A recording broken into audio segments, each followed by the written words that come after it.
Robert Monroe era un hombre de negocios, de gran éxito en el mundo de la radio en los Estados Unidos de los años 50. No tenía ningún tipo de conexión con lo espiritual, ni estaba interesado con lo filosófico, lo religioso, ni metafísico. La familia y el trabajo eran sus principales objetivos. Hasta que todo esto de repente un día cambió. En su libro del año 1971, titulado Viajes fuera del cuerpo, Robert Monroe explica lo que le ocurrió para iniciarse en el mundo de los viajes astrales, de los viajes fuera del cuerpo, como él lo llamaba. Explica lo siguiente: en la primavera de 1958 yo llevaba una vida razonablemente normal, con una familia normal. Vivíamos en el campo porque somos amantes de la naturaleza. La única actividad eran mis experimentos con datos extraídos durante el sueño, conmigo como sujeto principal. Robert Monroe se empezó a interesar por el mundo de los sueños. Todo comenzó a desviarse de lo normal un domingo por la tarde. Mientras mi familia estaba en la iglesia, efectué un experimento escuchando una grabación en una cinta en un medio aislado. Se trataba de forzar la concentración en una sola fuente auditiva, de señales inteligentes que reducía la entrada de señales de los demás sentidos. El éxito vendría medido por el grado de retentiva y recuerdo. Escuché la cinta aislado de otros sonidos y estímulos visuales. Vista retrospectivamente, la sugerencia más clara era la de recordar todo cuanto sucedía durante el ejercicio de la relajación. La cinta siguió su curso sin nada de particular. Me acordaba de todo porque había sido producto de mis propios esfuerzos y por lo tanto me resultaba familiar.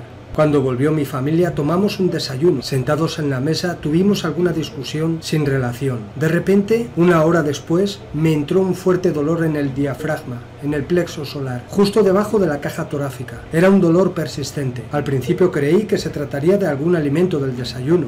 Desesperado traté de vomitar, pero no pude. Los demás miembros de mi familia que habían tomado la misma comida no sentían ninguna molestia. Intenté hacer ejercicio, caminar, creyendo que se trataba de un músculo abdominal agarrotado. Apendicitis no era, porque me habían quitado el apéndice. Podía respirar bien, a pesar del dolor, y mis pulsaciones eran normales. No sudaba ni tenía ningún otro síntoma aparte de la rigidez y el dolor de los músculos de la parte superior del abdomen. Se me ocurrió que tal vez podría habérmelo causado algo relacionado con la grabación que había escuchado, con la relajación, con el ejercicio. No encontré nada raro al volver a escuchar la cinta, ni tampoco en la copia escrita de la que se había sacado. El agarrotamiento y el dolor siguieron desde la 1:30 de la tarde hasta cerca de la medianoche. Ningún remedio casero me lo aliviaba. Poco después de las 12 de la noche me quedé dormido de puro agotamiento. A la mañana siguiente me desperté y el agarrotamiento y el dolor habían desaparecido. Notaba molestias musculares en toda la zona afectada, como después de haber tosido mucho, pero nada más. Unas 3 semanas más tarde tuvo lugar el segundo suceso importante. No había vuelto a experimentar con las grabaciones porque abrigaba serias sospechas de que el agarrotamiento tuviera alguna relación con esto. Por lo tanto, en principio no había nada que provocara el suceso. Esa otra ocasión sucedió un domingo por la tarde, cuando mi familia estaba en la iglesia. Me tumbé en el sofá y me invadió un ligero sueño mientras la casa estaba en silencio. Me hallaba boca abajo, con la cabeza al norte, cuando por el norte salió de repente del cielo un destello o un rayo formando un ángulo de unos 30 grados de la línea del horizonte. Fue como si golpeara una luz cálida, solo que era de día y no se veía ningún destello. Al principio creía que era un rayo de sol, aunque eso era imposible por el lado norte de la casa. El efecto que me produjo el rayo cuando me golpeó en todo el cuerpo fue el de una violenta sacudida o una extraña vibración. Me quedé sin fuerzas para moverme, como si estuviera atornillado. Asustado, hice esfuerzos por moverme. Era como forcejear con unas ataduras invisibles. A medida que fui logrando incorporarme en el sofá, la sacudida y la vibración se desvanecieron y pude moverme libremente. Me levanté y andé un poco. No tenía conciencia de haber perdido conocimiento, y el reloj dejaba claro que no transcurrieron más que unos segundos desde que estuve echado en el sofá. No había cerrado los ojos y había visto la habitación y oído los ruidos de la calle durante todo el episodio. Me asomé a la ventana, en particular a la que da al norte, aunque no sé por qué ni qué esperaba ver. Todo parecía normal y en calma. Salí a dar un paseo para pensar en aquella cosa tan extraña que me había sucedido. Pero estos mismos hechos se repitieron 9 veces durante todo el mes, en momentos y lugares diferentes. El único elemento común era que empezaban nada más echarme a descansar o a dormir. En cuanto me esforzaba por incorporarme, la sacudida se desvanecía, desaparecía. Aunque mi cuerpo notaba la sacudida, yo no veía pruebas tangibles. Mis limitados conocimientos de medicina apuntaron a muchas posibles causas. Pensé en epilepsia, pero sabía que los epilépticos no tenían recuerdos ni sensaciones de sus ataques. Además, sabía que la epilepsia era hereditaria y que se manifiesta a temprana edad, lo cual no era mi caso. La segunda posibilidad era un trastorno cerebral, del tipo del desarrollo de un tumor. Los síntomas no eran los normales, pero cabía la posibilidad. Acudí con miedo al médico y le expuse los síntomas. Como internista, él debería tener la respuesta pertinente. Además, conocía mi historial clínico. Tras un reconocimiento general, el doctor Gordon sugirió que yo había estado trabajando en exceso, que durmiera más y que perdiera algo de peso. En resumen, no detectó en mí ningún problema físico. Se rió de la posibilidad de un tumor cerebral o de que padeciera epilepsia. Le creí y regresé a casa aliviado. Pensé que si este fenómeno no tenía una base física, debería ser una alucinación, una especie de fantasía. Por lo tanto, si volvía a producirse, lo observaría lo más objetivamente posible. Me hizo el favor de presentarse esa misma tarde. Empezó unos 2 minutos después de acostarme. Esta vez estaba decidido a aguantar y ver qué pasaba, en lugar de intentar quitármelo de encima. Entonces, la sensación surgió en mi cabeza y recorrió todo mi cuerpo. No fue una sacudida, sino más bien una vibración regular y de frecuencia invariable, algo así como una descarga eléctrica que recorría todo el cuerpo sin causar dolor. Además, la frecuencia estaba por debajo de las 60 pulsaciones, quizás en la mitad. Aguanté lleno de miedo, procurando conservar la calma. Seguía viendo la habitación, pero no podía oír gran cosa aparte del zumbido causado por las vibraciones. No sabía lo que iba a pasar, y no pasó nada. A los 5 minutos la sensación se desvaneció y me levanté completamente normal. Solo tenía el pulso acelerado debido a la excitación. El resultado me quitó buena parte del miedo a este fenómeno. En las otras 4 o 5 veces que se produjo, no logré averiguar nada más. Al menos en una ocasión adoptó la forma de un anillo de chispas de unos 70 centímetros de diámetro, con el eje en el centro de mi cuerpo. Podía distinguir perfectamente el anillo si cerraba los ojos. Empezaba en la cabeza,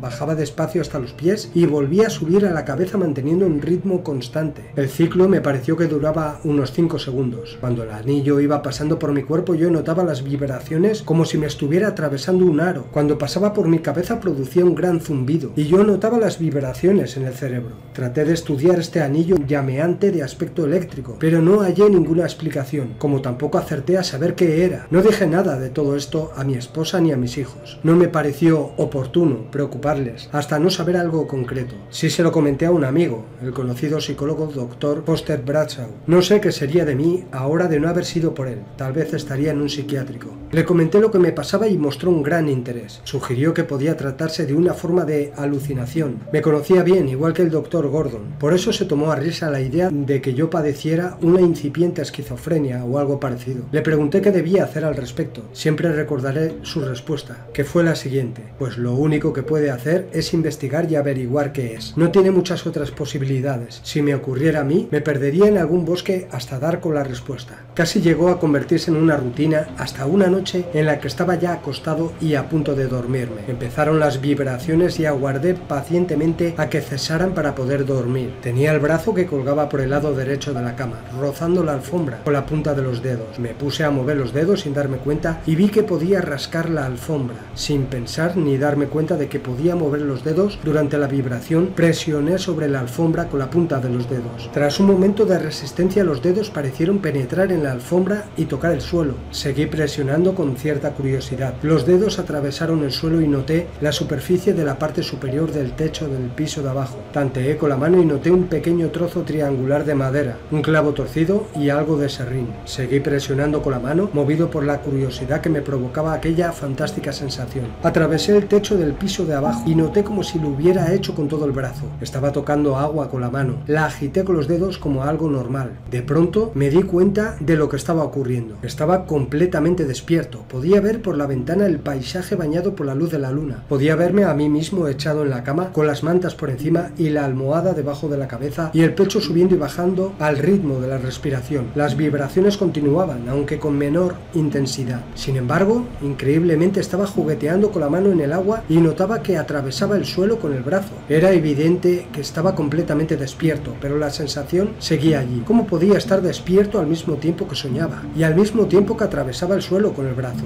Las vibraciones empezaron a desvanecerse y de repente pensé que había alguna relación entre ellas y mi brazo, que atravesaba el suelo. Si se hubieran desvanecido antes de que yo sacara el brazo, el suelo podría haberse cerrado y yo me habría quedado sin brazo. Quizás las vibraciones habrían hecho un agujero temporal en el suelo. No me paré a pensar cómo. Saqué el brazo del suelo, lo subí hasta la cama y las vibraciones cesaron al poco rato. Me levanté, encendí la luz y miré al lado de la cama. No había ningún agujero, ni en la alfombra ni en el suelo. Estaban igual que siempre. Me miré la mano y el brazo e incluso me fijé en si estaban mojados, pero no había nada. Todo estaba absolutamente normal. Eché una mirada por la habitación. Mi esposa estaba durmiendo tranquilamente en la cama. Todo estaba en orden. Estuve mucho tiempo pensando en esta alucinación, hasta que por fin me tranquilicé lo suficiente como para quedarme dormido. Al día siguiente llegué a pensar en hacer un agujero en el suelo para ver si lo que yo había notado estaba allí, el trozo triangular de madera, el clavo torcido, el serrín, pero no me veía rompiendo el suelo a causa de una alucinación. Por lo que cuenta Robert Monroe, todo comenzó de repente, sin prepararlo. Surgió su facultad natural, su poder extrasensorial de viajar fuera del cuerpo. El señor Robert Monroe nació con ese poder, que todos o la mayoría de los humanos poseemos, y que en algún momento de nuestras vidas hemos realizado. Pero la mayoría de la gente lo hace mientras duerme, sin haberlo preparado, sin darse cuenta, a modo de sueños muy reales, sueños lúcidos. La gran diferencia es que Robert Monroe lo hacía cuando él quería. Simplemente cerraba los ojos y tras concentrarse en esa vibración que al principio percibía sin darse cuenta de qué era, hasta que adquirió experiencia, se dejaba llevar y viajaba a diferentes dimensiones, como bien lo explica en su libro Viajes fuera del cuerpo.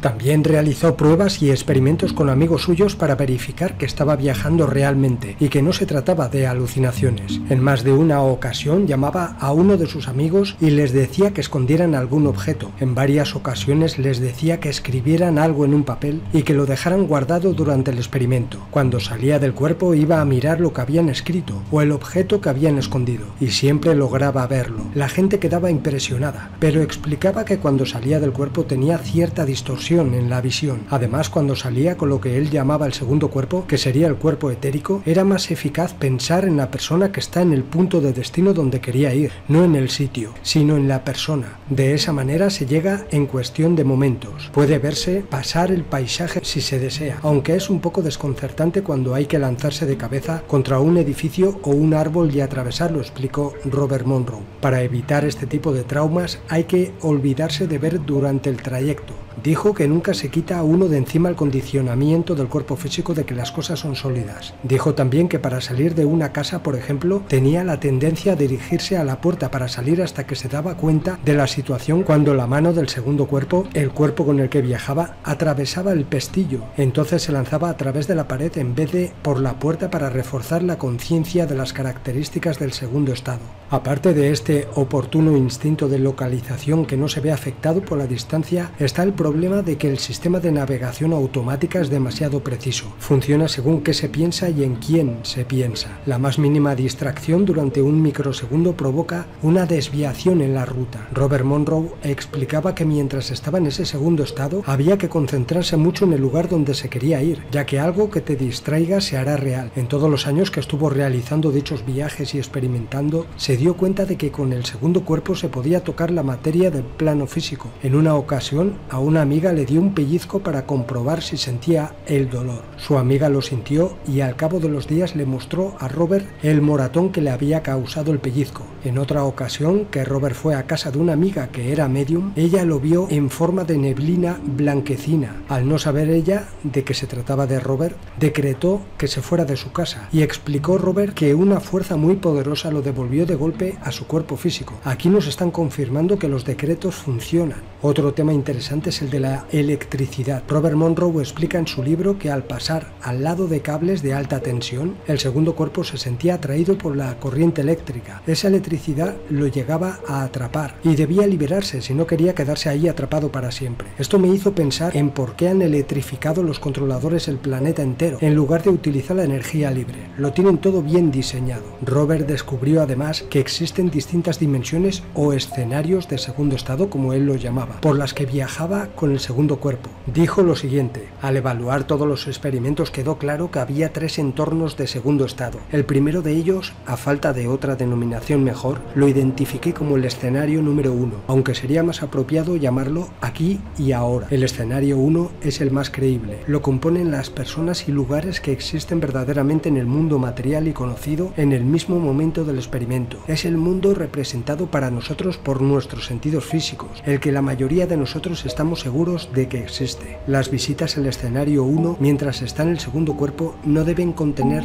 seres, hechos o lugares extraños, insólitos a veces, pero no extraños ni desconocidos. Si se da este último caso, la percepción queda distorsionada. El escenario número 2 es un medio no material, con leyes de movimiento y materia relacionados solo remotamente con las del mundo físico. Es una inmensidad con unos límites desconocidos y una profundidad y dimensión incomprensibles para la mente finita y consciente. En esta inmensidad están todos los aspectos que atribuimos al cielo y al infierno, que no son sino parte del escenario 2. Está habitado, si puede decirse así, por entidades con diversos grados de inteligencia con los cuales es posible la comunicación. El tiempo no existe según los estándares del mundo físico. Hay una secuencia de acontecimientos, un pasado y un futuro, pero no separación cíclica. Ambos continúan existiendo, colindantes con el ahora. Son inútiles las medidas desde los microsegundos a los milenios. Otras medidas pueden representar estos factores en cálculos abstractos, pero esto no es seguro.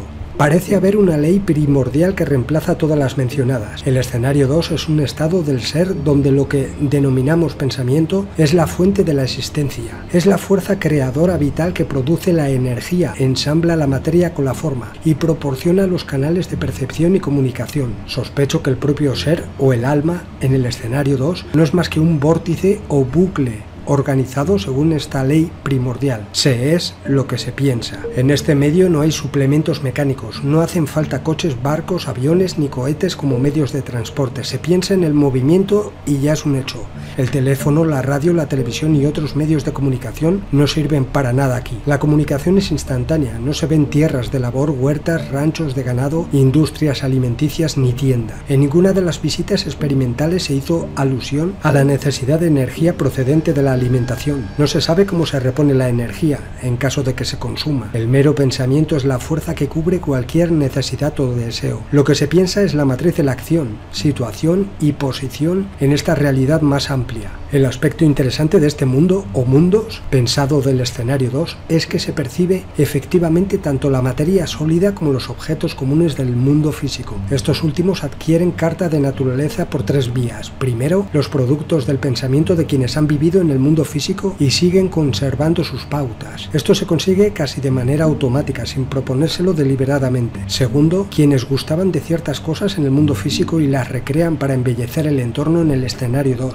Tercero, supongo que es una clase superior de seres inteligentes más conscientes del entorno del escenario 2 que la mayoría de sus moradores. Su objetivo parece ser el de la simulación del medio físico, al menos temporalmente, en atención a quienes emergen del mundo físico después de la muerte. Esto se hace para amortiguar el trauma y el impacto sobre los recién llegados, presentándoles formas y entornos familiares en las primeras fases de su transformación. A estas alturas ya se puede empezar a entender la relación del segundo cuerpo con el escenario 2. El escenario 2 es el medio natural del segundo cuerpo. Sus principios de acción, composición, percepción y control se corresponden todos con los del escenario 2. Esta es la razón de que la mayoría de mis intentos de viajes experimentales me llevaran involuntariamente a algún punto del escenario 2. El segundo cuerpo no pertenece al mundo físico. Aplicarlo a destinos físicos es como pedir a un buzo que descienda al fondo del mar sin escafandra y sin equipo apropiado. Puede hacerlo, aunque no por mucho tiempo ni demasiadas veces. Por otra parte, puede caminar una milla para ir a comprar a diario sin efectos perjudiciales. Por lo tanto, viajar a puntos del mundo físico es un proceso forzado en el estado del segundo cuerpo. Mediante la más leve relajación mental, la supermente guía al segundo cuerpo en el escenario 2. El escenario 3 resultó ser un mundo de materia física casi idéntica al nuestro.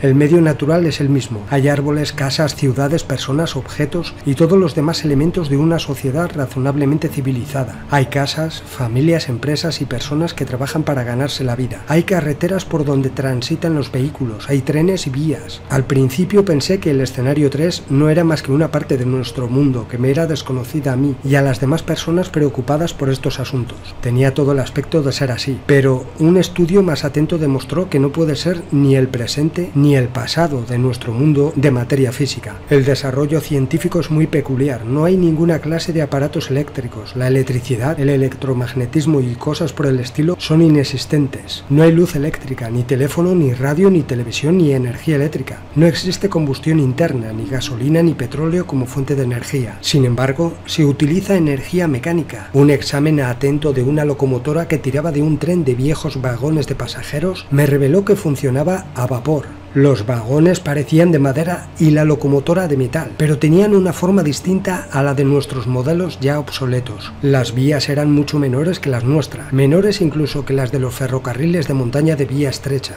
Pero aquí viene algo interesante de las experiencias que vivió Robert Monroe en ese escenario número 3. Lo explica de la siguiente manera. Pese a los primeros indicios, las personas de allí no fueron conscientes de mi presencia hasta que conocí y me mezclé temporal e involuntariamente con uno que solo puede ser descrito como el yo que vive allí. La única explicación que se me ocurre sobre esto es que yo, plenamente consciente de vivir y estar aquí, fui atraído y empecé a habitar el cuerpo de una persona de allí que era muy parecida a mí. Cuando se produjo esto y empezó a ser un proceso automático al entrar en el escenario 3, me limité a adueñarme de su cuerpo. No había consciencia de su presencia mental cuando lo desplazaba temporalmente. Mi conocimiento sobre él, de sus actividades y de su pasado, me los proporcionó su familia y lo que era evidentemente su banco cerebral de recuerdos. Aunque yo sabía que no era él, podía sentir objetivamente las pautas emocionales de su pasado. Me he preguntado por los problemas que he podido causarle como resultado de los periodos de amnesia debidos a mis invasiones. Algunas deben de haberle provocado mucho malestar. Esto nos da a entender que una de las facultades de ese segundo cuerpo es la de poseer a otra persona por un tiempo. Al leer esto me pregunto si hay humanos que tienen este poder desarrollado de viajes fuera del cuerpo que pueden estar haciéndolo también en esta realidad física. Utilizar cuerpos al igual que lo hacen otras entidades para objetivos desconocidos. Imagínense que grupos ocultos especiales hayan desarrollado esta facultad de algunos humanos y que la estén utilizando, por ejemplo, para desmontar ataques militares enemigos o para obtener información secreta. Esto me recuerda de alguna manera a la película Origen. Recuerden que estas experiencias de Robert Monroe sucedieron a lo largo de los años 50 hasta los años 70. Relacionado con todo esto que acabo de comentar, Robert Monroe explicó lo siguiente: muchos seres humanos vivos, si no todos, tienen un segundo cuerpo. Por razones aún desconocidas, muchos seres humanos, si no todos, se separan de su cuerpo físico por medio del segundo cuerpo mientras duermen. Esto se hace sin recuerdo consciente, salvo en casos extraños.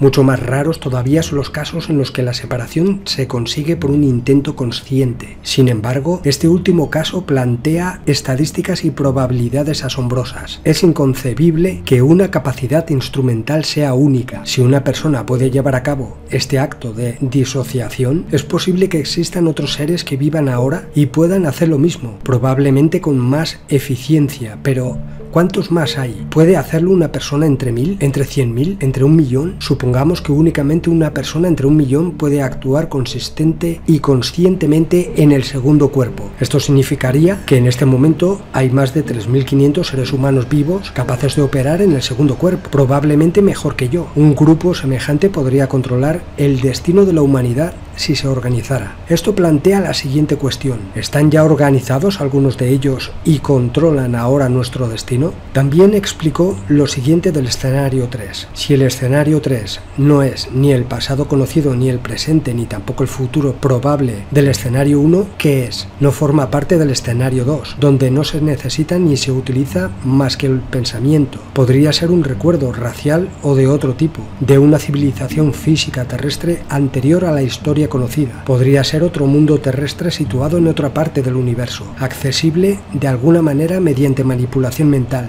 pero podría ser un duplicado antimateria de este mundo físico terrestre, donde somos lo mismo, aunque diferente, enlazados pieza a pieza por una fuerza que rebasa con mucho nuestra comprensión actual. Pues bien, otro de los puntos muy importantes en el libro Viajes fuera del cuerpo es la de las entidades que habitan en esos escenarios y cómo se comportan, además de una zona intermedia donde habitan entidades y espíritus de gente que se quedan atrapadas deambulando, una especie de purgatorio. Las áreas del escenario 2 más próximas al mundo físico, dijo Robert Monroe, están pobladas en su mayor parte por seres dementes y que conservan las emociones. Esto parece ser cierto casi siempre. Entre ellos se cuentan los que están vivos y a la vez dormidos o drogados y en su segundo cuerpo, y muy probablemente los que están muertos aun cuando conservan las emociones. Lógicamente, esta área próxima no es un lugar agradable para estar. Es un nivel o un plano al que se pertenece hasta que se aprende más. No sé lo que les ocurre a quienes no aprenden. Quizás permanezcan allí para siempre, atrapados. En el momento de la disociación del mundo físico a través del segundo cuerpo, ya se está en las inmediaciones de esta zona próxima del escenario 2, y es aquí donde se encuentran toda clase de personalidades incoherentes y seres animados.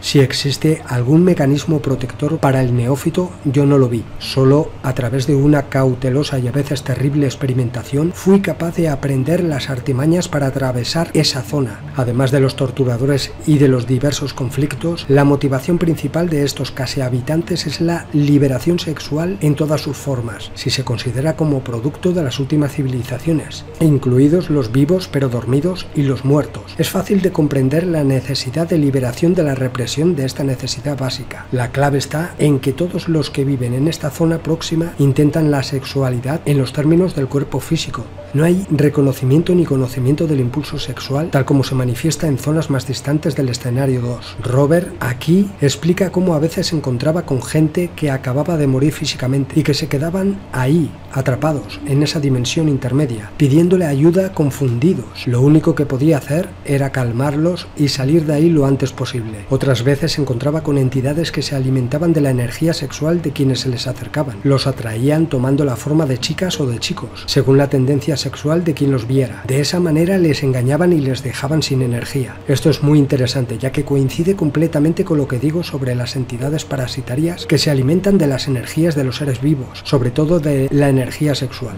Además, explica lo siguiente: en los viajes no físicos al escenario 2 a menudo hay una capa o zona que debe de atravesarse. Al parecer se trata de la parte del escenario 2 más próxima y relacionada con el aquí y ahora. Es un océano negruzco donde el menor movimiento atrae a seres acechantes y martirizantes. Es como si uno fuera el gusano pegado al anzuelo y arrojado a esta área inmensa. Moviéndose despacio y sin reaccionar ante los peces curiosos que venían a investigar, se puede atravesar sin mayores incidentes. Un movimiento más violento y defensivo provoca que los más excitados moradores de la zona se precipiten a morder, tirar, empujar y golpear. En ocasiones ocurre periódicamente un suceso muy inusual al visitar el escenario 2, idéntico suceso con independencia del lugar en el que se encuentre el escenario 2. En medio de cualquier actividad normal hay una señal distante, casi como trompetas heráldicas. Todo el mundo se toma tranquilamente la señal y al oírla deja de hablar o hacer lo que pudiera estar haciendo. Es la señal de que él o ellos está atravesando su reino. Nadie se echa al suelo ni se arrodilla, al contrario, mantienen una actitud de lo más natural. Es algo a lo que están acostumbrados y cumplir con el rito tiene preferencias sobre cualquier otra cosa, sin excepciones. Al oír la señal, cada cosa viviente se tumba. Mi impresión es que sobre la espalda arqueando el cuerpo para levantar el abdomen, con la cabeza ladeada, así no le ven cuando pasa. El objetivo parece ser formar una carretera viviente por donde él o esas entidades puedan viajar. He oído que él selecciona de vez en cuando a alguien de este puente viviente, alguien de quien no vuelve a saberse nunca jamás nada. El objeto de levantar el abdomen es expresar la fe y la sumisión completa, pues el abdomen es la parte más vulnerable del cuerpo o la parte que puede sufrir daños más fácilmente. Según pasa él, no hay movimiento ni pensamiento. Todo es momentáneamente inmóvil, pleno y completo mientras esa entidad pasa.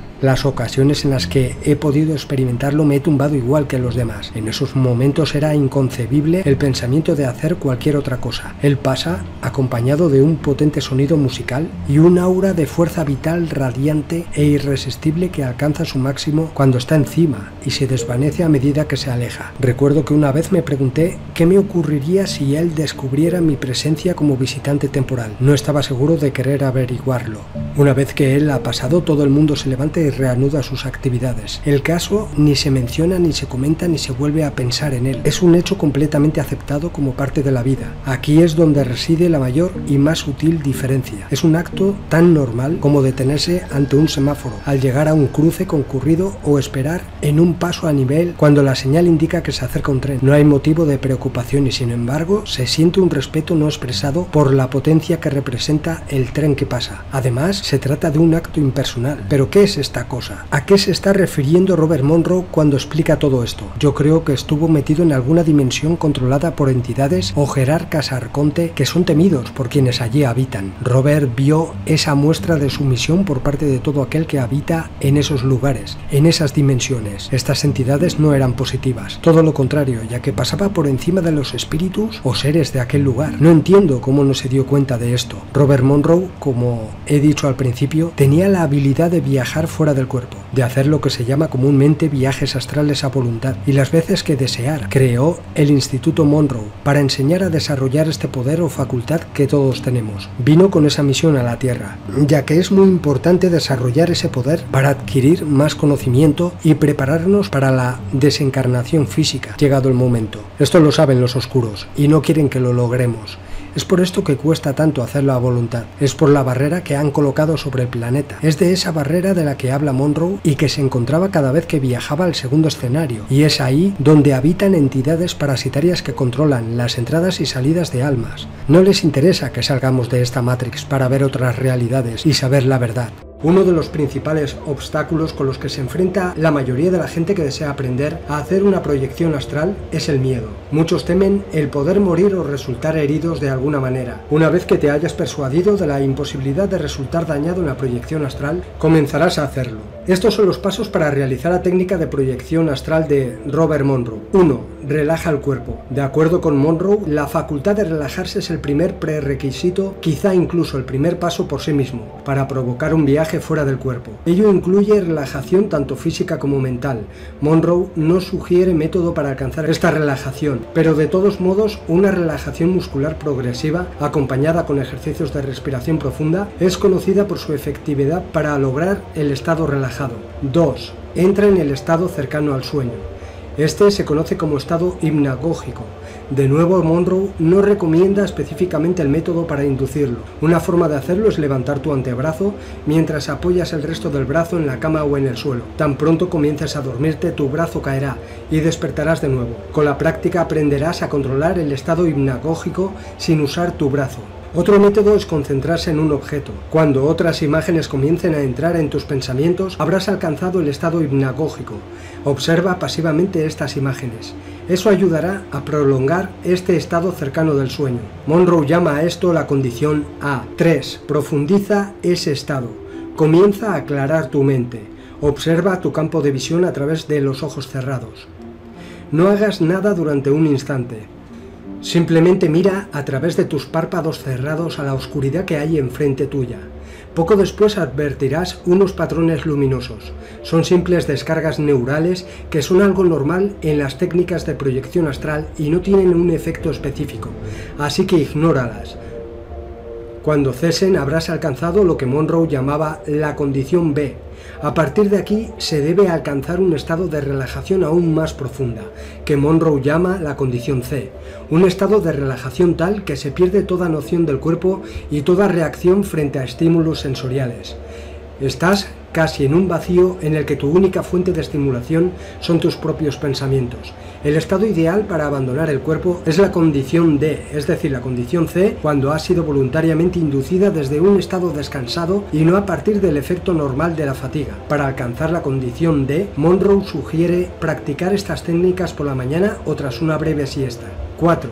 Entra en un estado de vibración. Esta es la parte más importante de la técnica y también la más vaga. Muchos han percibido estas vibraciones desde el comienzo de la proyección. Son percibidas como si fuesen electricidad fluyendo a través del cuerpo. Su causa es un misterio, pero podría ser el cuerpo astral tratando de abandonar el físico. Para alcanzar este estado vibratorio deben seguirse estas directrices. 1. Despréndete de toda joyería o de otros objetos que puedan tocar tu piel. 2. Oscurece tu habitación hasta el punto de que no se perciba luz alguna a través de los párpados, pero sin eliminar toda la luz. 3. Yace con el cuerpo orientado a lo largo del eje norte-sur, con la cabeza señalando al norte magnético. 4. Despréndete de toda vestimenta, pero permanece cubierto con lo suficiente para estar cómodo y sin frío. 5. Asegúrate de estar en un lugar y a una hora en las que absolutamente nadie pueda perturbar la proyección astral. 6. Entra en estado de relajación. 7. Sugestiónate en la dirección de obligarte a recordar que todo lo que ocurra durante la sesión será beneficioso para tu bienestar. Repítelo varias veces. 8. Procede a respirar a través de la boca semiabierta. 9. Al respirar, concéntrate en el vacío frente a ti. 10. Selecciona un punto situado a unos 20 centímetros de tu coronilla y luego cambia este punto de referencia mental hasta 1 metro aproximadamente. 11. Gira el punto 90 grados hacia arriba, dibujando una línea imaginaria paralela al eje de tu cuerpo y sobre tu cabeza. Concéntrate en esa zona y alcanza las vibraciones llevándolas hacia tu cuerpo. Incluso si no conoces estas vibraciones, las reconocerás cuando entres en contacto con ellas. Aprende a controlar el estado vibratorio. Practica empujando mentalmente las vibraciones desde tu cabeza hasta tus pies, haciéndolas penetrar por todo tu cuerpo, produciendo ondas vibratorias desde la cabeza hasta los pies. Para producir este efecto de onda, concéntrate en las vibraciones y empuja mentalmente una onda desde tu cabeza, guiándola a través de tu cuerpo. Practica esto hasta que seas capaz de provocar estas ondas a voluntad. Cuando domines el estado vibratorio, estarás dispuesto para abandonar el cuerpo. Comienza con una separación parcial.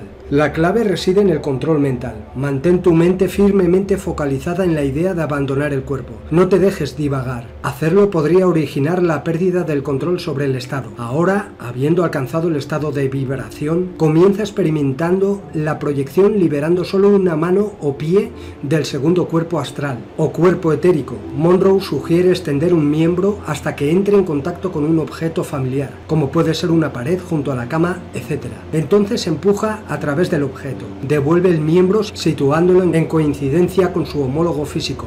Decrementa la tasa vibratoria y da por finalizado el experimento. Permanece tranquilamente acostado hasta que hayas vuelto por completo a la normalidad. Este ejercicio te habrá preparado para la separación íntegra y total.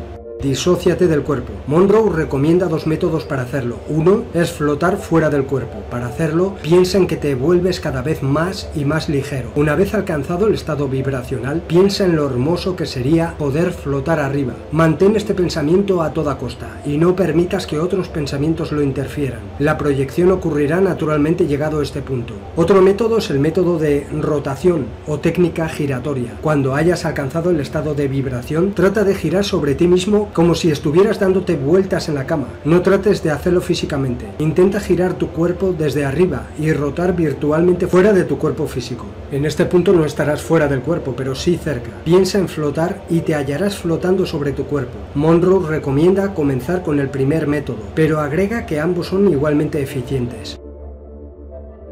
Uno de los descubrimientos más interesantes de Robert Monroe mientras experimentaba los viajes astrales o viajes fuera del cuerpo, como él los llamaba, fue que el planeta se encontraría envuelto en anillos o bandas espectrales de un color gris o marrón profundo, donde los individuos, los espíritus, se congregan luego de la muerte física, durante un tiempo variable, en función a la resonancia vibracional y a su sistema de creencias. Las bandas espectrales fueron descritas en el libro Viajes lejanos, de acuerdo a su orden de aparición y progresión hacia las zonas más exteriores del planeta, las cuales estarían divididas en subanillos y ocupadas por diferentes clases de entidades desencarnadas. Estas envolturas vibracionales funcionarían como un cerrojo para aprisionar las almas, una vez desencarnadas del cuerpo físico. La primera banda aparecía poblada de entidades con problemáticas en la impronta de la supervivencia básica y se encontraban fuertemente sometidas al concepto del espacio-tiempo, desde el punto de vista de las entidades superiores con las que Monroe comulgaba. divulgaba en sus viajes astrales, esta primera banda reflejan una masa de radiación de pensamiento caótico sin dirección. El primer subanillo de la primera banda estaría ocupada por entidades exógenas que todavía intentaban participar de la vida física, pero sin éxito, y parecían no estar al tanto de nada más, mientras que el segundo subanillo estaba conformado por seres aún en conexión a un cuerpo físico, en evidente estado o viaje astral, procurando alcanzar el estado de vigilia. Es así que cuando lo alcanzan y despiertan en su cuerpo físico, desaparecen de este subanillo. El tercer subanillo estaría ocupado por entidades exógenas que han abandonado la existencia física, pero que no están conscientes de ello, e intentan continuar con su vida acostumbrada, persiguiendo a sus seres queridos y muchas veces acoplándose emocionalmente con ellos. Robert Monroe observó que este subanillo era uno de los mayores impedimentos para el desarrollo de la humanidad, y concluyó que el número de entidades se iría incrementando si el conocimiento humano ignoraba la existencia de estos apegos espirituales y continuaba programando la sumisión emocional en la niñez. El cuarto subanillo, poblado por entidades con apegos a la realidad física, pero que se han dado cuenta de su situación desencarnada. Estas entidades han adoptado la actitud de vale todo y se expresan en distopías, réplicas bizarras de nuestra realidad física. La segunda banda contenía en su primer subanillo entidades exógenas que reconocen haber desencarnado, pero su sistema de creencias no admite otra posibilidad de existencia. Notando Robert Monroe que estas entidades permanecen en una pasiva expectativa, el segundo subanillo estaría poblado por entidades con un poderoso sistema de creencias que les permitiría proyectar un facsímil de su propia realidad. Probablemente se trate de los teócratas y la colegiatura invisible mencionados en el libro War in Heaven, Guerra en el Cielo.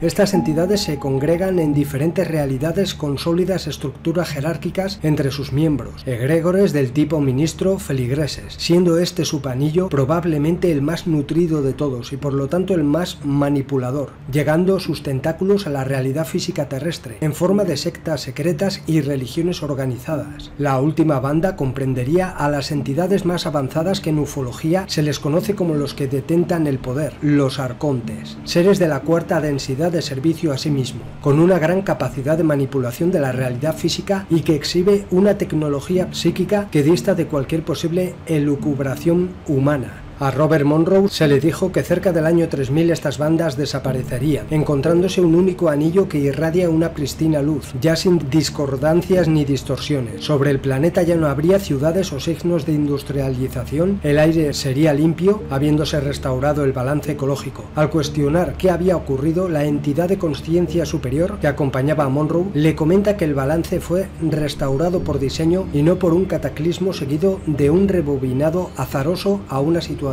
saludable. Ya no había gente viviendo en zonas densamente pobladas, y esto era también por diseño. De hecho, el planeta se hallaba en una diferente frecuencia vibracional. La presencia de bandas estaba asociada al proceso de encarnación simultánea. Monroe eventualmente logra comunicarse con las entidades que habitan el planeta y que ya no utilizan un medio verbal para expresarse, ni tampoco un cuerpo físico, al que se refieren como los contenedores, de igual forma que en mucha de la literatura ufológica, salvo ocasionalmente. Estos cuerpos se manifiestan a través de pensamientos focalizados y utilizan la materia terrestre disponible y se mantienen en capullos energéticos que los preservan para cuando se requieran. En las transcripciones casiopeas del 14 de septiembre del 2002 hallamos un interesante refuerzo enfocado en nuestra concepción del embrión áureo. Se dijo una vez algo sobre los seres bidensidad. Eran como híbridos entre seres de cuarta densidad y un ser de tercera densidad. O puede que tal individuo sea un ser humano genéticamente mejorado. Los humanos fueron una vez bidensidad y algunos podrán serlo de nuevo de manera natural. Aquellos de fabricación de 4D, servicio a sí mismo, son similares. Basta con pensar en ellos como un tipo de portal orgánico con características sobredimensionadas. Estas entidades, aun al ocupar un cuerpo, pueden transmutar la materia, manifestando una elevada capacidad de aprendizaje, experimentando la consciencia planetaria desde el punto de vista de cada especie que lo habitó. Curiosamente, en el material SET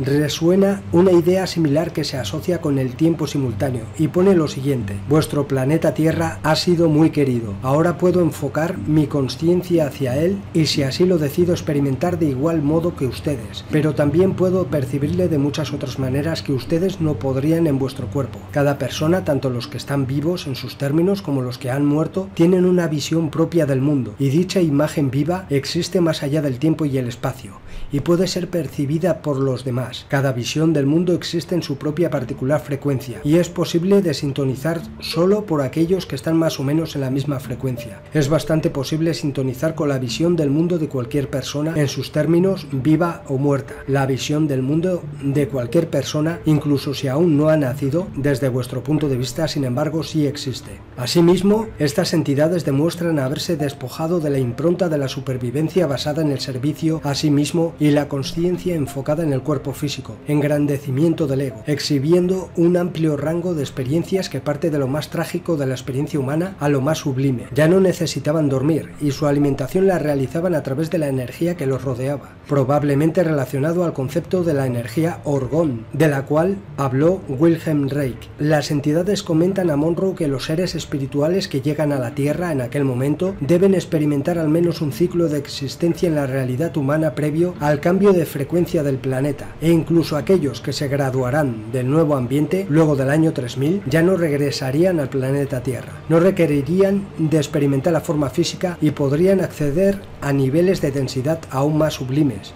John Keel dice lo siguiente en su libro Eight Tower: tal vez los hombres han pasado por todo esto antes, tal vez hace 100.000 años o hace 5 millones de años. Había seres inteligentes que descubrieron estas energías y las usaron. Al igual que nosotros, ellos comenzaron con las ciencias pragmáticas y finalmente sus científicos, tal como los nuestros, se vieron confrontados con lo inesperado, con lo inexplicable. Una vez que lograron una comunicación directa y consciente con esta fuerza, los valores de su mundo material se volatilizaron. La unidad con el cosmos eliminaría la necesidad del dinero, de productividad, de una organización civilizada. Toda la población llegaría a ser como aquellos dispersos ascetas que se sientan en trance en cuevas, disfrutando de Dios, la unidad del éxtasis total con el todo. Nuestro mundo se desaceleraría lentamente hasta por fin detenerse, a medida que esos fragmentos esquivos de energía que llamamos conciencia abandonen nuestros cuerpos para reunirse nuevamente en la unidad primordial. Será cuando el aura de la Tierra, que ahora es indiscutiblemente oscura, de un color marrón sucio, se convertirá en dorado otra vez. Pues bien, Robert Monroe descubrió a través de los viajes fuera del cuerpo la realidad del planeta Tierra, las diferentes barreras que lo rodean y que aprisionan las almas y espíritus, las entidades que están por encima de la pirámide de poder. Por esto y por mucha información que dejó Robert Monroe, se puede ver que todo lo que decía es real. Además, dijo en muchas ocasiones que estas bandas energéticas o electromagnéticas fueron colocadas para controlar las entradas y salidas de viajeros interdimensionales o astrales como él. Siempre he dicho que es por esta razón por la que cuesta tanto salir fuera del cuerpo. Todo para que no veamos qué hay realmente ahí fuera y quienes nos controlan, dominan y se alimentan de nuestras energías. En el libro de Robert Monroe, Viajes lejanos, del año 1985, Monroe se encuentra al salir del cuerpo en un viaje astral con una entidad que nunca ha experimentado la vida física, que le transfiere una serie de información a modo de códigos, un paquete de información sobre la ilusión del tiempo-espacio, todo lo relacionado con la Tierra y los seres humanos. ¿Cómo empezó todo? Y aquí me sorprende con lo que se nos explica, porque coincide con lo que siempre he dicho sobre la creación del planeta como una granja prisión, por las entidades Arconte, por la corporación Arconte, para extraer el Los, energía que emanan todos los seres vivos y que tienen diferentes categorías y sabores. Veamos lo que vio Robert Monroe. Alguien en alguna parte, o ambas cosas, millones en innumerables partes, requiere, necesita, les gusta, valoran, recolectan, beben, comen o utiliza como droga una sustancia identificada como Los. Se trata de una sustancia rara en alguna parte y aquellos que poseen Los lo encuentran vital para lo que sea que lo utilicen. En su estado natural se había visto que el Los se originaba a partir de una serie de acciones vibratorias en el ciclo de carbono, oxígeno, cuyo residuo era el Los, en diversos grados de pureza. solo se producía durante tal acción y de forma secundaria durante el proceso reactivo. Exploradores de alguna parte deambularon por todas partes en busca de fuentes de los, siendo acogido cada nuevo descubrimiento con entusiasmo y júbilo. Esta es la historia de cómo alguien y su jardín cambiaron todo esto. Muy lejos, en una remota zona, alguien se dispuso a trabajar en su experimento. Primero, creó un entorno adecuado para el ciclo de carbono-oxígeno, donde pudiera desarrollarse. Cuidadosamente estableció un equilibrio, a fin de que hubiese continuidad en la radiación adecuada y otro tipo de nutrientes. Luego intentó su primer cultivo en una zona líquida del jardín. Este realmente produjo los, si bien solo en pequeñas cantidades y comparativamente de baja categoría. No bastaba para poder enviarlo de vuelta a alguna parte. El problema tenía dos vertientes. Una, el periodo de vida era demasiado corto, y dos, las unidades de cultivo eran demasiado pequeñas. Esto limitaba la calidad y cantidad, dado que el cultivo no disponía de tiempo para generar un los abundante dentro de un marco tan estrecho. Además, el los solo se podía cosechar cuando finalizaba la vida de la unidad, ni un momento antes. Su segundo cultivo, aunque igual de bueno, no resultó mucho mejor. Había cambiado el entorno a otra zona del jardín donde la densidad era más gaseosa que líquida, y los químicos de mayor densidad formaban un suelo sólido que ofrecía su disponibilidad. Plantó numerosas unidades de muchas variedades, con una forma de mayor tamaño, algunas incluso muchos miles de veces más grandes y complejas que el simple primer cultivo unicelular. Invirtió el ciclo de carbono-oxígeno siguiendo, sin embargo, una uniformidad básica. Al igual que con el primer cultivo, las unidades del segundo cultivo se reproducían replantándose a intervalos regulares y finalizando automáticamente sus periodos de vida, para evitar la distribución desigual de los químicos y de la radiación que habían prevalecido en el primer cultivo. Alguien inmovilizó el segundo cultivo. Cada unidad estaba diseñada para permanecer principalmente en su propia sección del jardín. Con esta finalidad, proveyó a cada unidad de firmes raíces que excavaban profundamente en la más densa materia química. De la base partía un tallo o tronco que ayudaba a elevar la parte superior hacia arriba para que recibiera su parte necesaria de radiación. La parte superior, amplia, delgada y en cierta manera frágil, estaba diseñada para ser un transductor de los compuestos de carbono-oxígeno hacia y desde la unidad de cultivo. Como nueva idea, se montaron sobre cada unidad pequeños y brillantes brotes radiadores de color acompañando las primeras partículas reproductoras, habitualmente cerca de la parte superior y centradas simétricamente. Dispuso sistemas de circulación en la cubierta gaseosa que rodeaba el cultivo, en principio para ayudar al proceso de replantación. Posteriormente descubrió que la propia turbulencia servía como medio para la cosecha del los. En efecto, si la turbulencia era suficientemente fuerte, abatía el cultivo finalizando su periodo de vida, con lo que se podía recolectar el los. Esto era especialmente útil cuando se deseaba un suministro inmediato de los en un punto concreto, en lugar de esperar a la época de la cosecha. A pesar de todo esto, también este segundo cultivo resultaba más bien insatisfactorio. Si bien era cierto que se conseguía una mayor cantidad de los sin refinar, este era de tan baja calidad que apenas valía la pena el esfuerzo. Apenas el periodo de crecimiento era ahora demasiado largo, sin que resultase por ello un incremento en la calidad. Faltaba algún elemento que era esencial. Antes de intentar el tercer cultivo, alguien estuvo rondando por su jardín durante mucho tiempo estudiándolo. Realmente era todo un desafío. Es cierto que había obtenido un éxito parcial al lograr cultivar el los, sin embargo, el producto de sus esfuerzos distaba mucho de la variedad natural no cultivada. Era inevitable que diera con la solución. El tercer cultivo fue una prueba viviente de esta verdad. Debía incluirse el ciclo de carbono-oxígeno original, introduciendo de nuevo la movilidad. Ambos factores habían dado muestras muy prometedoras en la producción de los de alto grado. Si a esto se le podía añadir el tamaño, se podía conseguir grandes avances. Con este plan en primera línea, alguien recogió diversas unidades unicelulares de muestra del primer cultivo que todavía estaba prosperando en la parte líquida del jardín y las modificó para que existieran y se desarrollaran en la zona gaseosa aérea. Surgía a la existencia el tercer cultivo. Primero adaptó las unidades para que se alimentasen del segundo cultivo, lo que permitió que prosperasen con este propósito. Aparecieron así los primeros ambulantes. Los ambulantes se nutrían del segundo cultivo, finalizando el periodo vital de este y produciéndolos de baja graduación. Cuando cada gran ambulante finalizaba su propio periodo vital, se producía un los adicional. La cantidad era masiva, pero el patrón de frecuencia del residuo del los todavía dejaba mucho que desear. El periodo de vida de los monstruosos ambulantes de lento desplazamiento era desproporcionado en relación a su ingesta de alimento. El proceso de crecimiento hasta su cese vital era tan largo que los ambulantes amenazaban con diezmar todo el segundo cultivo, creando un desequilibrio en el jardín que acabaría absolutamente con la producción de los. Tanto el segundo como el tercer cultivo se enfrentaban a la extinción. A medida que iba escaseando el segundo cultivo, las necesidades energéticas de los ambulantes se agudizaban. A menudo dos ambulantes intentaban ingerir la misma unidad del segundo cultivo. Eso creó el conflicto, que dio como resultado una lucha física entre dos o más de los desgarbados ambulantes. Fue por casualidad que alguien dio con el canalizador primordial, en lo que se refiere a la producción de los. Alguien estuvo observando esas luchas, al principio desconcertado por el problema y luego con gran interés. A medida que las luchas seguían produciéndose, los ambulantes emanaban los. No eran cantidades ínfimas, sino en cantidades aprovechables, de buen tamaño y de mucha más pureza. Rápidamente puso a prueba la teoría. Tomó otra unidad del primer cultivo de la zona del jardín líquida, la rediseñó para el entorno gaseoso, pero con un cambio importante. El nuevo ambulante sería algo más pequeño, pero necesitaría ingerir a otros ambulantes para su nutrición.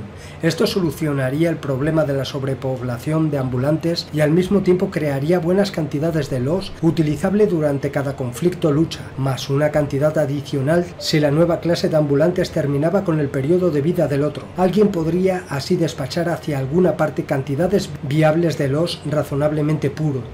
Así es como entró en vigor la regla del catalizador primordial. El conflicto entre las unidades del ciclo de carbono-oxígeno produce emanaciones consistentes de los. Era así de simple. Satisfecho por haber dado con la fórmula, alguien preparó el cuarto cultivo. Sabía que los ambulantes del tercer cultivo eran demasiado grandes y en último extremo con una vida demasiado larga para resultar prácticos. De propagarse en exceso todo el jardín hubiera necesitado ser expandido y agrandado. No había ni el suficiente espacio ni el arbolado proporcional del segundo cultivo para soportar que esas únicas unidades crecieran masivamente. También razonó adecuadamente. Una movilidad incrementada y más rápida expandería el factor de conflicto, dando como resultado una obtención más elevada de los. De un solo movimiento alguien acabó con las vidas de los grandes y pesados ambulantes del tercer cultivo. Volviendo al primer cultivo de la zona líquida, los modificó dándoles estructuras multicelulares complejas de alta movilidad y expandiéndolos en multitud de formas y tamaños cuyos requisitos de energía pasaban por la ingestión de otras unidades ambulantes modificadas del primer cultivo. El circuito completo funcionaba satisfactoriamente.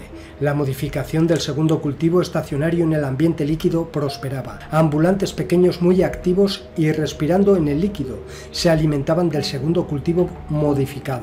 Otros ambulantes más grandes o desplegando mayor actividad en la obtención de energía consumían a ambulantes más pequeños comedores de plantas. Cuando cualquier ambulante se hacía demasiado grande y lento, se convertía en presa fácil para ambulantes más pequeños que, unidos en grandes grupos, lo atacaban vorazmente. El residuo químico de estas acciones de ingestión, asentado en el fondo del medio líquido, proporcionaba nueva nutrición para los estacionarios, el segundo cultivo modificado, completando el circuito. El resultado era un flujo continuo de los, partiendo de la terminación vital de los estacionarios, pasando por los fuertes conflictos entre los ambulantes para evitar ser ingeridos y acabando con la aniquilación repentina de la vida de los ambulantes, resultado inevitable de tales conflictos. Volviendo a otra parte de su jardín, la zona gaseosa aérea, con una base de composición densa, alguien aplicó las mismas técnicas con mejoras incluso más avanzadas.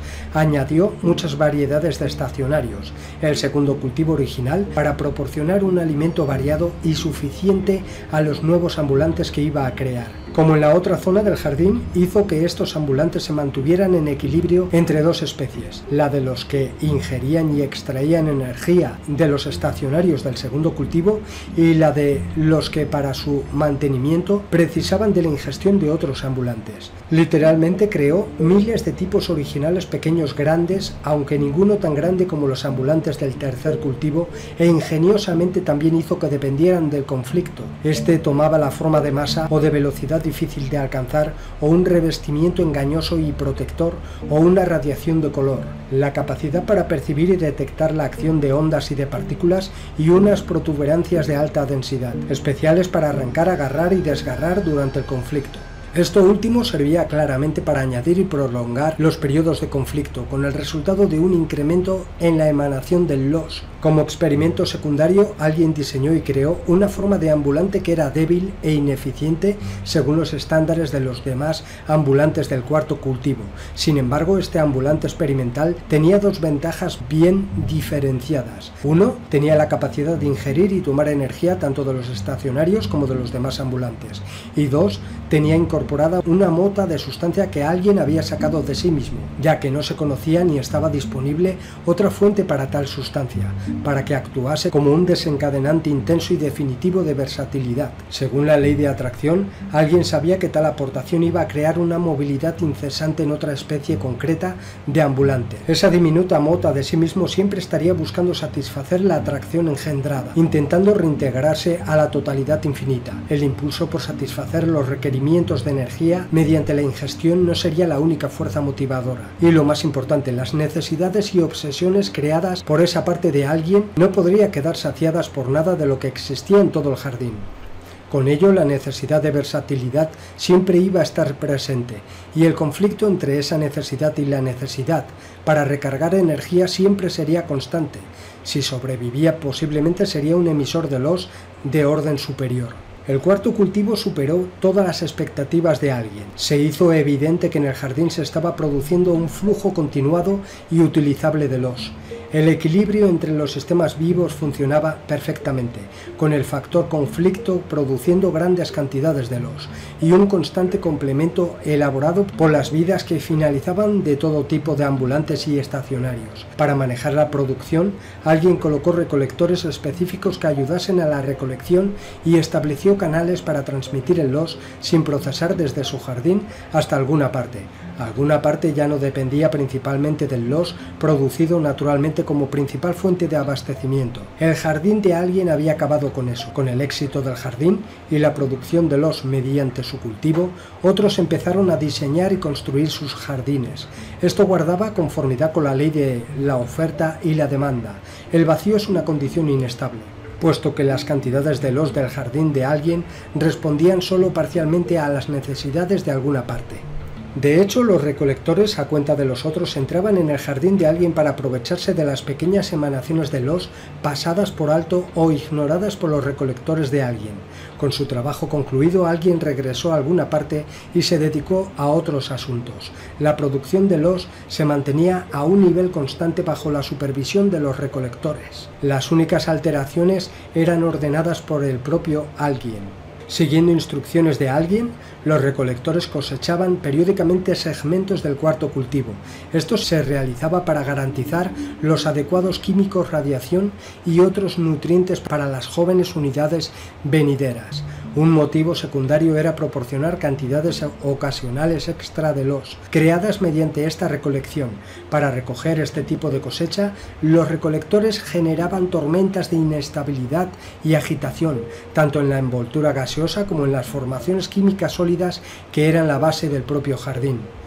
Tales convulsiones tenían por efecto la terminación del periodo de vida de multitudes del cuarto cultivo a medida que eran aplastados bajo los temblores ondulantes de la formación de base, o ahogados por la agitación de las olas de la zona líquida del jardín. Debido a su peculiar diseño, las unidades del cuarto cultivo no podían conservar su ciclo de carbono-oxígeno dentro del medio líquido. El patrón de vida del jardín podría haber seguido así por toda la eternidad si no fuera por la percepción y curiosidad de alguien que de vez en cuando inspeccionaba las muestras de LOS del jardín. La única motivación que tenía para hacerlo era que alguien mantenía un remoto interés por su proyecto, examinando por casualidad las emanaciones de una muestra de LOS, y cuando alguien estaba a punto de devolverla al depósito, se dio cuenta de que existía una diferencia. Era muy ligera, pero ahí estaba. Eso captó de inmediato su interés y la observó de nuevo. Delicadamente entretejido con las emanaciones habituales del LOS, había un delgado fragmento de LOS purificado y destilado. Era imposible. El LOS purificado y destilado se obtenía solo después de haber procesado muchas veces el LOS en estado crudo, y el LOS procedente del jardín de alguien precisaba de ese mismo tratamiento antes de poder ser utilizado. Sin embargo, ahí estaba. tan delicadamente afinado en sus sutiles radiaciones que no podía o no debía ser devuelto al mismo recinto que la sustancia sin refinar. Alguien confirmó sus pruebas y el resultado seguía siendo positivo. En su jardín se había producido un factor que le era desconocido. Rápidamente, alguien salió de alguna parte y se dirigió a su jardín. Exteriormente todo parecía igual. La base sólida de las zonas gaseosas del jardín eran una interminable alfombra de verdes reflejos procedentes del próspero segundo cultivo. El primer cultivo modificado de la zona líquida concordaba perfectamente con la ley de acción-reacción, una sección de la ley de causa y efecto. Alguien se dio cuenta de inmediato que la diferencia, el origen del loss destilado, no se encontraba ni en el primer ni en el segundo cultivo. Hizo su primer contacto momentáneo con la emanación destilada del loss en una de las unidades del cuarto cultivo, que en aquellos momentos se había adentrado en las plantaciones del segundo cultivo. El fogonazo le llegó durante una acción inusual de esta unidad, cuando estaba en lucha a muerte con otra unidad del cuarto cultivo. Por sí solo, eso no era lo que creaba el loss destilado, era algo nuevo, y sondeó a más profundidad, buscando el origen.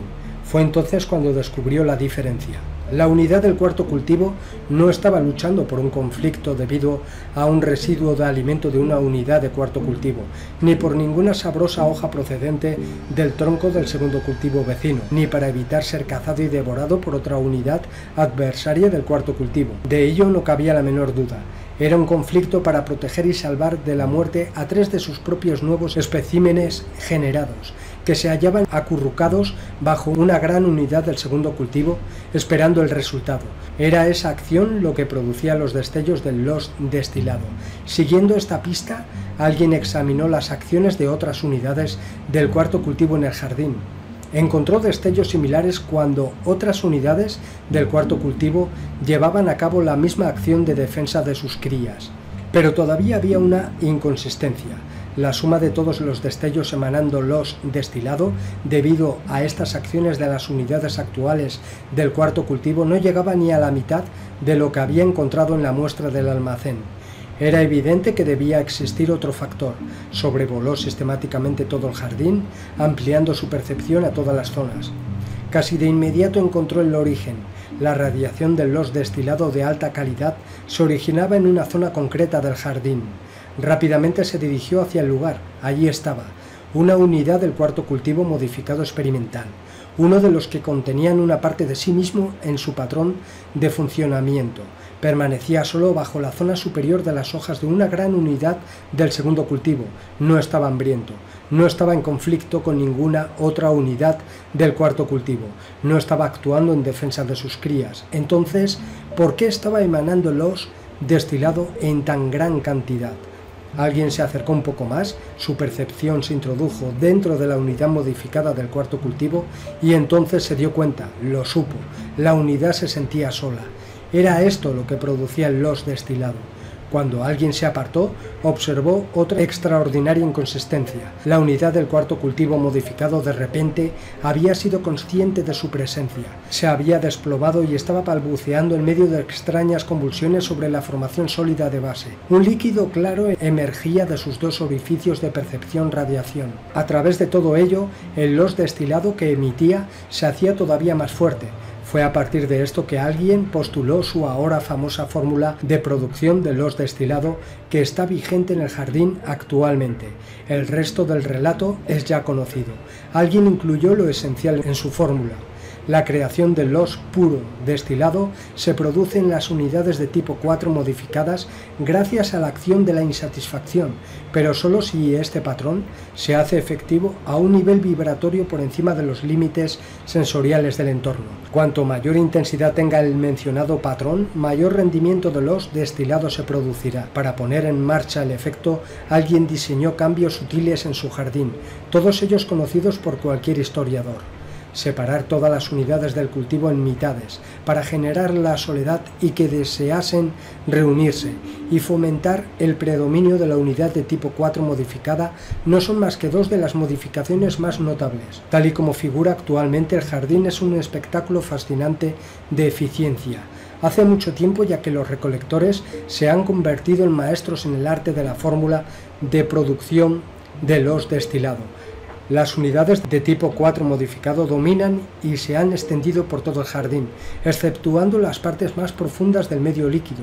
Ellos son los principales productores de los destilado.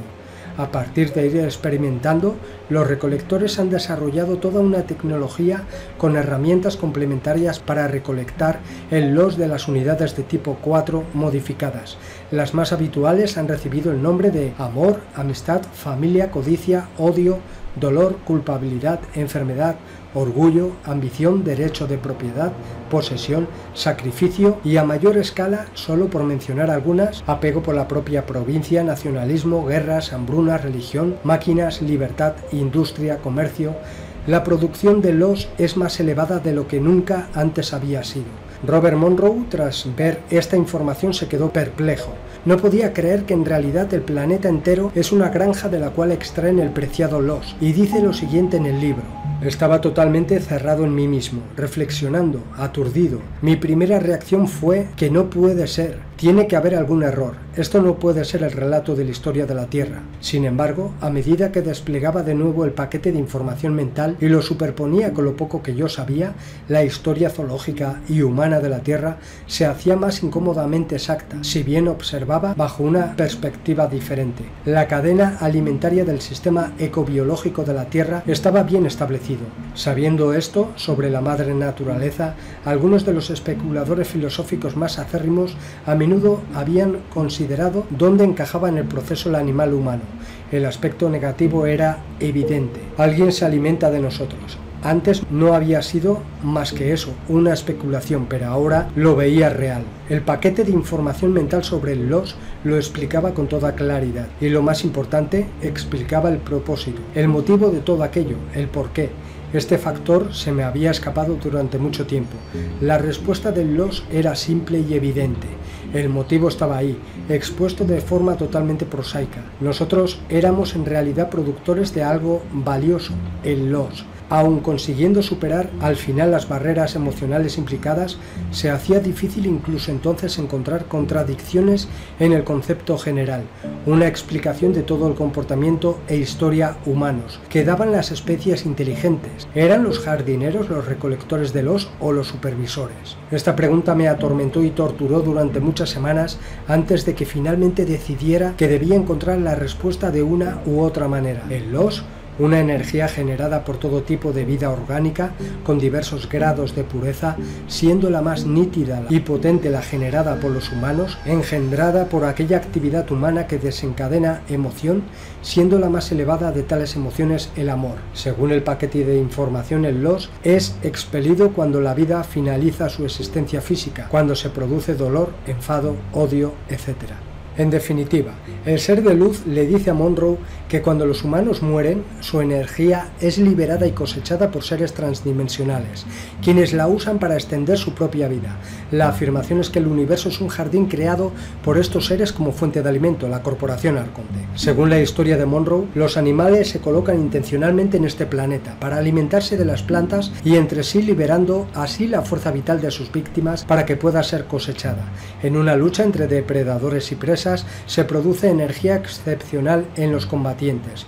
El derramamiento de sangre en un conflicto de lucha contra la muerte libera esta energía intensa que los seres de luz llaman los. Los también se cosecha de la soledad de animales y humanos, así como de las emociones engendradas cuando un padre se ve obligado a defender la vida de sus hijos. Otra fuente de los es la adoración de los humanos, la energía de adoración. Según el informante de Monroe, nuestros creadores, los granjeros energéticos cósmicos, la corporación Arconte, equiparon intencionalmente a los animales con dispositivos como colmillos, garras, supervelocidad para prolongar el combate depredador-presa y así producir más los. En otras palabras, cuanto mayor es el sufrimiento, más fuerza de vida se arroja de nuestros cuerpos y más sabrosa es la comida energética para estos creadores. Esta historia, contada a Monroe, que lo sumió en una depresión de 2 semanas, corresponde a los informes en algunas de las escrituras más antiguas del mundo, los Vedas, Upanishads y Puranas de la India. Allí leemos que el universo se sostiene mediante el sacrificio y que todos los que están vivos, en este mundo son los sacrificadores. Esta energía la extraen de diversas maneras los componentes de la corporación Arconte. Está el los de adoración a las deidades y los comederos de los creados para tal fin, como son templos, iglesias, ermitas, así como las simulaciones de apariciones de santos, vírgenes y dioses. El los de lugares de ocio y entretenimiento y comederos energéticos como son los campos de fútbol, de deportes, de ocio, plazas de toros, como son los casinos, los cines, etc. El los emanado del estrés y desesperación y miedo, creado en todo el planeta por los dirigentes y sus colaboradores que fueron estratégicamente colocados en el poder por los que diseñaron esta granja prisión para alimentar a sus deidades interdimensionales. Es por esto que el planeta está tal como está. Incluso tal y como explica Robert Monroe, los desastres naturales son creados para extraer los, tanto del planeta como de los seres vivos que en él habitamos. El sistema solar es una granja perfectamente diseñada para la extracción del tan preciado los, por unas entidades que llevan haciéndolo durante eones, y este no es el único sistema solar productor del los.